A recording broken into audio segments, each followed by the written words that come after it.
I was scared. I didn't know what to do. Listen, it's fine. You made a mistake, okay? We've all done it. Just tell me what happened and we can sort this out. I didn't even know Danny was going to turn up. I thought he'd come to get his own back in me, but it wasn't like that. He was kind, understanding. He even said sorry for getting me involved in the first place. Doesn't sound like him. I'm trying to explain something to you and you just keep making judgments. See, this is why I lied to you about him being at the pub with me. Because I knew as soon as the police found drugs, everyone would assume it was him he was dealing. We all deserve a second chance, don't we? No, I'm sorry. This just isn't adding up. You asked me to tell the truth, I'm giving it to you. Yeah, and I think you're trying to pull the wool. If Danny was clean, he'd have nothing to fear about being searched, would he? But if he had a pocket full of pills, he'd have every reason to do a runner. It wasn't like that. That lad was in my pub, pushing drugs, and an innocent man got arrested. They didn't charge him. You've got no remorse, have you?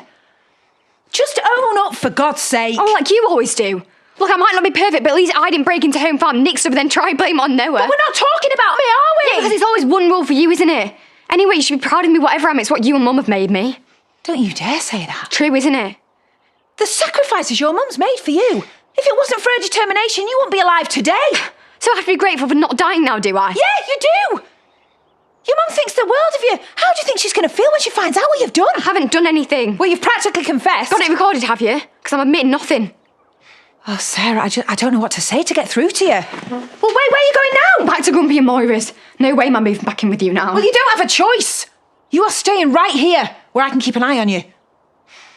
She was lying, and they all just stood up for her. You can't accuse people of planting drugs without evidence. It's great, so you're assuming she's innocent and all. I'm not assuming anything. I just feel...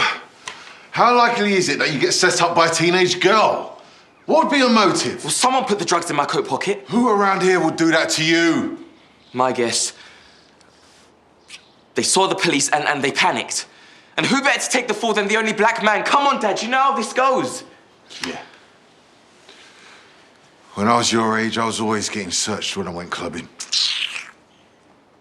Things haven't changed, sadly. They have changed. It's just more insidious now. When a bouncer pulls me aside, he picks out one of my white mates as well. That's their way of not discriminating. Make it look random. We had this unconscious bias training day at work. A lot of my colleagues didn't engage, and not because they didn't care, but they thought it didn't apply to them. They weren't racist, so it wasn't their problem. And that's what gets me in the end. You know, when things like yesterday happen, we're on our own, aren't we? You've done nothing wrong. We both know that. We do, yeah. But we can't prove my innocence. What's it gonna do to my career?